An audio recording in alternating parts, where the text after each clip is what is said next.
నమస్కారం. నేను వరలక్ష్మి. వంటలు భక్తి ప్రయాణాల కోసం వరలక్ష్మి పొదరిల్లు ఛానల్కి స్వాగతం. ఫ్రెండ్స్ నమస్తే, వెల్కమ్ టు వరలక్ష్మి పొదరిల్లు. అందరు వీడియోస్ చూస్తున్నారండి. ఇది చూడండి, గుమగుమలాడే కోడిగుడ్డు పులుసు అండ్ కర్రీ ఏదైనా అనుకోవచ్చు. ఈ కోడిగుడ్డు కర్రీ మనకు రొట్టెలేకి, అలాగే చపాతీలేకి, కలర్ రైస్లేకి, వైట్ రైస్లేకి అద్భుతంగా ఉంటుంది. ఏ విధంగా చేసుకోవాలి, ఎలా చేసుకోవాలి అనేది, ఏమేమి ఇంగ్రీడియంట్స్ తీసుకోవాలి అనేది మనం ఇప్పుడు తెలుసుకుందాం. ఈ కోడిగుడ్డు కూర అయితే బ్యాచిలర్స్ కూడా సింపుల్గా చేసుకోవచ్చు. అన్ని ఇంట్లో ఉన్న ఇంగ్రీడియంట్స్తోనే కమ్మటి కూర చేసుకోవచ్చు. ఈ కూర ఏ విధంగా చేసుకోవాలి అనేది మనం ఇప్పుడు వీడియోలోకి వెళ్ళిపోదాం. రండి చూసేద్దాం. అందరూ చూస్తున్నారు, తప్పకుండా లైక్స్ ఇవ్వండి, అలాగే హైప్ చేయండి, సబ్స్క్రైబ్ చేసుకోండి. ఓకేనా? వీడియోలోకి వెళ్ళిపోదామా ఎలా చేసుకోవాలి అనేది. హాయ్ అండి, నమస్తే, వెల్కమ్ టు వరలక్ష్మి పొదరిల్లు. అందరూ ఆరోగ్యంగా ఆనందంగా జీవించాలని మనస్ఫూర్తిగా కోరుకుంటున్నాను. కొత్తగా ఎవరైతే నా ఛానల్ చూసారో తప్పకుండా లైక్ చేయండి, షేర్ చేయండి, కామెంట్ పెట్టండి, సబ్స్క్రైబ్ చేసుకోండి. పక్కన ఉన్న బెల్ ఐకాన్ నొక్కితే నేను పెట్టే ప్రతి వీడియో నోటిఫికేషన్ రూపంలో వస్తుంది. తప్పకుండా హైప్ చేయండి. అలాగే చాలా మంది చూస్తున్నారు, లైక్స్ మాత్రం మర్చిపోతున్నారు. తప్పకుండా లైక్స్ ఇస్తారని అనుకుంటున్నాను. ఎలా ఉన్నారు అందరూ? చాలా రోజులైందండి మనం వంటల వీడియోలు చేసుకోక. ఈ మధ్య అన్ని పెళ్ళిళ్ళు, ఫంక్షన్స్, మన తర్వాత గృహప్రవేశాలు, తీర్థయాత్రలు ఇవే సరిపోతున్నాయి. మన వీడియో నిండా ఇవే ఉన్నాయి కదా. నిశ్చితార్థాలు, ఎంగేజ్మెంట్లు, ఆ నామకరణాలు ఇవన్నీ ఎక్కువగా అయిపోయినాయి. ఇప్పుడు మంచి రోజులు ఉన్నాయి కనుక అన్ని పెళ్లిళ్ళ వీడియోస్ వస్తున్నాయి కదా. చాలా రోజుల తర్వాత కమ్మటి కోడిగుడ్డు పులుసు చేసుకోబోతున్నాం. ఈ కోడిగుడ్డు పులుసు చపాతీకి తినొచ్చు, పూరికి తినొచ్చు, జొన్న రొట్టెలకు తినొచ్చు, వైట్ రైస్ తినొచ్చు, ఇంకా కలర్ రైస్ అయితే అద్భుతంగా ఉంటుంది. లొట్టలు వేసుకుంటూ మరీ తింటారు. అంత ఈజీగా ఉంటుంది. ఎవరైనా సరే చేసుకోవచ్చు. ఈవెన్ బ్యాచిలర్స్ అయితేనే చేసుకోవచ్చు. కమ్మటి కోడిగుడ్ల పులుసు ఏ విధంగా చేసుకోవాలో సింపుల్ ఇంగ్రీడియంట్స్తోని చేసుకుందాం ఈరోజు. సరేనా? ఎక్కడ స్కిప్ చేయకుండా చూడండి. అలాగే లైక్స్ ఇవ్వడం మాత్రం మర్చిపోకండి. అలాగే హైప్ చేసి సబ్స్క్రైబ్ చేసుకోండి. రండి, ఇలా వెళ్ళి అలా వచ్చేద్దాం. ఈ రోజైతే మనము కోడిగుడ్ల పులుసు చేసుకుందాం. చూడండి, ముందుగా కోడిగుడ్లను అయితే ఉడకబెట్టి పక్కకు పెట్టుకోవాలా. ఇందులోకి సన్నగా తరిగి పెట్టుకున్న ఉల్లిపాయలు, టమాటాలు, పచ్చిమిరపకాయలు, కరివేపాకు, కొత్తిమీర, అల్లం వెల్లుల్లి పేస్టు వేయడం లేదు. మా వారికి చింతపండు ఇష్టం ఉండదు. ముందుగా ఈ గుడ్లనన్నిటినీ ఇలాగ పెంకులు తీసుకొని పెట్టుకోవాలి, పెట్టుకోవాలి. ఉడకబెట్టి ఇలాగా పొట్టు తీసేసుకొని పెట్టుకుందాం ఇప్పుడు. ఓకేనా? ఇవన్నీ పొట్టు తీసేసుకొని వస్తాను. మనము ఇంకా ఈ పొట్టు తీసిన దీంతోనే ఘాట్లు పెట్టుకోవచ్చు అండి. ఎందుకంటే చూడండి, చాక్ అవసరం లేకుండా చక్కగా వీటితోనే ఘాట్లు పెట్టుకోవచ్చు. కోడిగుడ్డుకు ఎలా కావాలంటే అట్లా మంచి చక్కగా తెగిపోతున్నాయండి. ఘాట్లు పెట్టుకోవచ్చు. ఇది ఒక టిప్పు లాగా మీకు యూజ్ అవుతుంది. చాక్ తీసుకోవాల్సిన పని లేదు. మనం ఈ కోడిగుడ్లను అన్నిటిని ఇప్పుడు చక్కగా అయితే పొట్టు అయితే తీసేసి పెట్టుకుందాము. హాయ్, స్టవ్ మీద ప్యాన్ పెట్టేసుకొని కోడిగుడ్లకు కావాల్సినంత నూనె అయితే పోసేసుకుందాం. ఇంకా ఆయిల్ నిన్న రాత్రి అయితే వడియాలు వేయించాలండి. ఆ ఆయిల్ మిగిలిపోయింది, అది వాడేసుకుందాం. ఇప్పుడు ఉంచేస్తున్నాను ఈ ఆయిల్. ఏమైనా నల్లకల్లాంటివి పడకుండా ప్లేట్ పెట్టి వచ్చేసుకోవాలి. మనకు తగినంత ఎగ్ కర్రీకి తగినంత ఆయిల్ పోసేసుకుందాము. దీంట్లోనే మనం లైట్గా ఉప్పు వేసేసుకొని, పసుపు వేసేసుకొని ఎగ్స్ అయితే వేయించుకుందాం. ఉప్పు పసుపు వేయించుకొని ముందుగా నూనె కాగే వరకు కొద్దిగా పసుపు,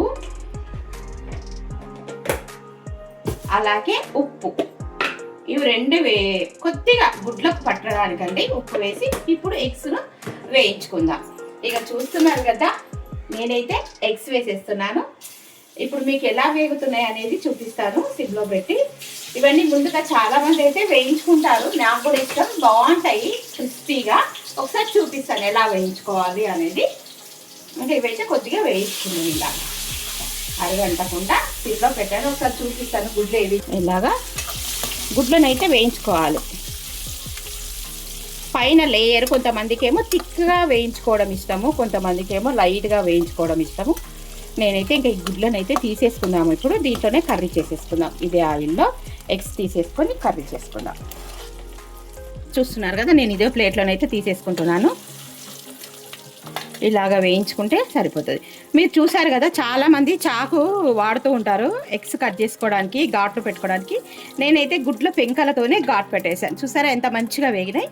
ఇప్పుడు నూనె ఇదే ఆయిల్లో మనము ఉల్లిపాయలు వేసేసుకుందాం. చూస్తున్నారా, ఉల్లిపాయలు అలాగే కరివేపాకు. నేను ఆవాలు జీలకర్ర ఏమీ వేయటం లేదు. మెంతి కూర పచ్చిది ఉంటే వేసుకోవచ్చు, స్మెల్ బాగుంటుంది. నా దగ్గర ఏమీ లేదు. చూస్తున్నా, సిమ్లో పెట్టేసి ఇవన్నీ వేసాను. ఇవన్నీ ఒకసారి కలిపేసుకుందాం మనం. ఎగ్స్, ఇవన్నీ ఉల్లిగడ్డలు చూస్తున్నా, ఇవన్నీ వేయించుకోవాలి. ఉల్లిగడ్డలు బాగా ట్రాన్స్పరెంట్గా. ఇంకా దీంట్లో పసుపు వేసుకున్నాం కనుక అవసరం లేదండి కర్రీలో వేసుకోవడం. మూత పెట్టేసుకొని మనమైతే వేయించుకుందాం ఈ విధంగా. దీంట్లో అల్లం వెల్లుల్లి పేస్ట్ వేసుకోవచ్చు. నేను ఫ్రెష్గా దంచుకుంటాను. అయిపోయింది. ఇది ఒక 2 నిమిషాలు అయితే మనం మూత పెట్టేసుకొని ఉడకనిద్దాం. చక్కగా మూత పెట్టేసుకుందాం. ఉల్లిపాయలు మగ్గినాయేమో చూసేద్దామా.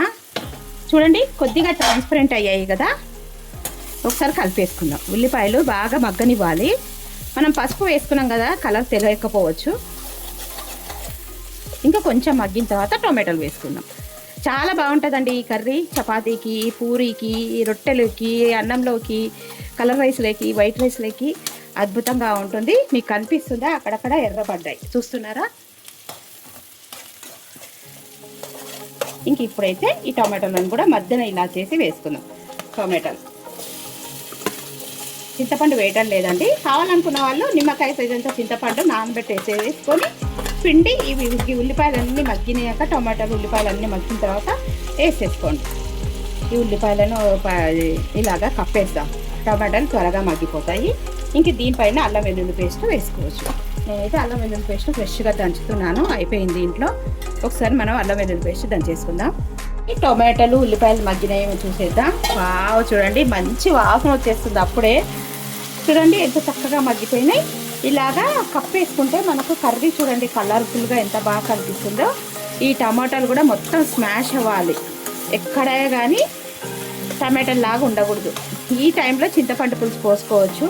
నేనైతే ఇంక ఇద్దరమే కదా, మేమిద్దరముకి, అందుకోసానికే పోయటం లేదు. ఎక్కువ మంది ఉంటే పోసుకోవచ్చు. ఇష్టం అనిపించిన వాళ్ళు తప్పకుండా పోసుకోవచ్చు అండి. నేను రకరకాలుగా చేస్తాను ఎగ్ కర్రీ, ఎగ్ పులుసు.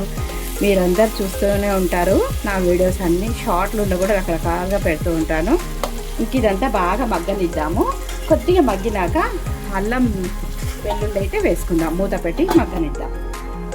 చూడండి, అల్లం వెల్లుల్లి పేస్ట్ దంచాను కదా, వేసేసుకుందాం. వేసి ఒకసారి కలిపి ఉప్పు అన్నీ వేసేసుకుందాం. గుమగుమలాడిపోతుంది కర్రీ అయితే. చాలా మంచి వాసన వస్తుంది. చూడండి టొమాటోలు ఎంత చక్కగా మగ్గిపోతున్నాయో. ఈ టైంలో మీరు వాటర్ కానీ లేదా చింతపులుసు కానీ పోసుకోవచ్చు. నేనైతే ఇక చింతపులుసు టొమాటోలు ఎక్కువ వేసాను కదా, వేయటం లేదు. కొద్దిగా మనం రుచికి తగ్గంత ఉప్పు వేసుకుందాం ఇప్పుడు. అప్పుడు కొద్దిగా కోడిగుడ్ల మందం వేసాం కదా, కర్రీకి తగినంత ఉప్పు వేస్తే కొద్దిగా వాటర్ అవుతాయి, మనకు కూర త్వరగా ఉడుకుతుంది. కారం తర్వాత వేసుకుందాం. ఇంకా మూత పెట్టి ఒకసారి ఉడకనిద్దాం. దగ్గర ఉడికించాక కోడిగుడ్లు వేసుకుందాం.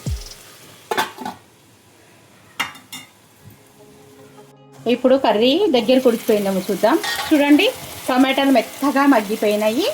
మనకి ఎంత చక్కగా కనిపిస్తున్నాయో చూడండి. టమాటాలు కూర ఎంత కలర్ఫుల్గా ఉంది కదా. ఇంక ఇదైతే ఒకసారి కలిపేసుకుందాం. ఇంక ఇప్పుడు రుచికి తగినంత ఉప్పు, కారం అన్నీ వేసేసుకుందాం. ఇలా ఉంటే కర్రీ తినడానికి రోటీకి, అన్నంలోకి చాలా బాగుంటుంది గుజ్జుగా.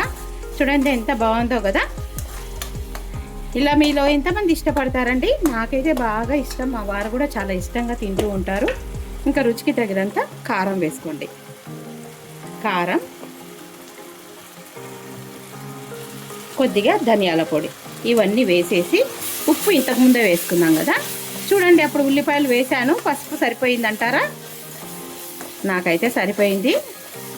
ఇంకా ఇప్పుడు ఎగ్స్ వేసేసుకొని కొద్దిగా మగ్గిన తర్వాత మనమైతే గరం మసాలా వేసుకున్నాం. ఇంతేనండి, సింపుల్గా చేసుకోవచ్చు. కొద్దిగా జ్యూసీగా కావాలనుకున్న వాళ్ళు కొద్దిగా వాటర్ వేసుకోవచ్చు. ఈ టైంలో నేనైతే కొంచెం వాటర్ వేస్తాను అంతే, కొంచెం జ్యూసీగా అంతే. కావాలనుకున్న వాళ్ళు చింతపండు పులుసు కూడా పోసుకోవచ్చు. నాకైతే ఇంకా ఇలాగ ఇష్టం. కొత్తిమీర చల్లి దించేసుకోవచ్చు, కసూరి మేతి వేసుకోవచ్చు. ఇంకా ఇది కొద్దిగా ఉడికినాక గరం మసాలా వేసుకుందాం. కొద్దిగా ఇది దీంట్లోది ఉప్పు, కారము, మళ్ళీ తర్వాత మనం వేసిన ఇంగ్రీడియంట్స్ అన్నీ గుడ్డులోకి ఘాట్లు పెట్టాం కదా, చక్కగా ఉడికిపోవాలి. మూత పెట్టేసి ఉడకనిద్దాం. ఒకసారి కర్రీ ఉడికిందేమో చూసేద్దాం. కర్రీ అయితే చక్కగా ఉడికిపోయింది. మీకు దగ్గర నుంచి ఒకసారి చూపిస్తాను. కసూరి వేసి కొద్దిగా గరం మసాలా వేసేసుకుందాం.